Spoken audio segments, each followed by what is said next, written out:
Today, we're going to talk about something that can quietly turn any relationship into a total minefield, and that's mind games. We're going to get into how you can spot these confusing dynamics, understand what's actually going on behind them, and most importantly, how to stop playing. You know that feeling, right? That unsettling sense of uncertainty where you're always second guessing yourself or the other person. You just feel anxious, confused, maybe a little drained, but you can't quite put your finger on why. Well, if that sounds familiar, you've probably been on the receiving end of a mind game. So first things first, let's pull back the curtain on this invisible game. To really spot it, you have to understand the fundamental conflict that's happening right at its core. It's really just a silent battle between clarity and confusion. And this really breaks it down, doesn't it? On one side, you have healthy connections. They're built on solid ground, right? Honesty, trust, that feeling of safety. And on the other side, mind games.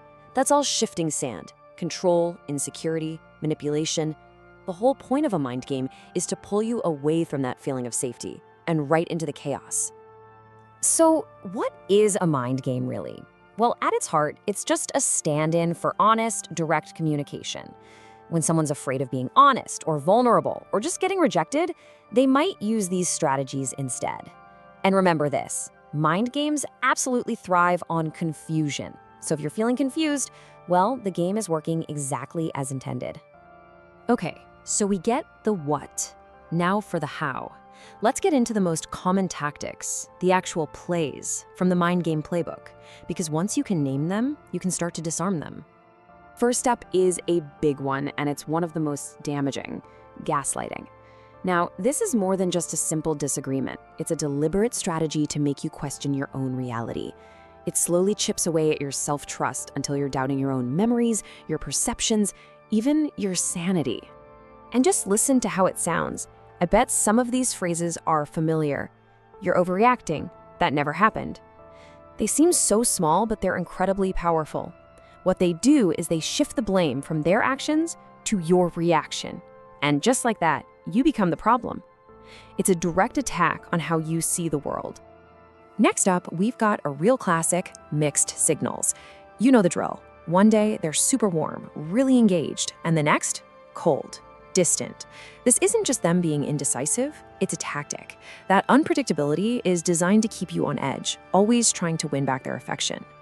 And the cycle is so simple, but man, is it effective.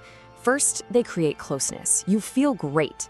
Then, bam, they pull away, create distance, and that triggers anxiety, a feeling of loss. Then they just repeat it. It's an emotional roller coaster, and it's designed to keep you hooked and dependent. And finally, let's talk about withholding. This could be withholding affection or information or even just approval. The goal here isn't silence, it's pure control. By controlling the emotional supply, they basically control you and how hard you'll work to get it back. Okay, we've seen the tactics, but why? Why do people even do this stuff? Understanding the why is actually super important for taking it less personally and seeing the insecurity that's really driving the whole thing. And this really gets right to the heart of it. It all comes down to fear. People who play mind games are usually driven by some really deep-seated fears.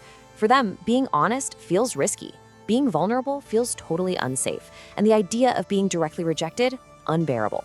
So creating a situation they can control feels so much easier than taking the leap of faith that trust requires. And this is maybe the biggest aha moment of all. Don't mistake these tactics for strength. They're actually a sign of the exact opposite. Mind games are almost always played by people who feel powerless on the inside, and they're just using control over others to make up for it.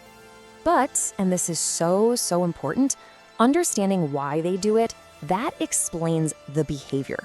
But it absolutely does not excuse it.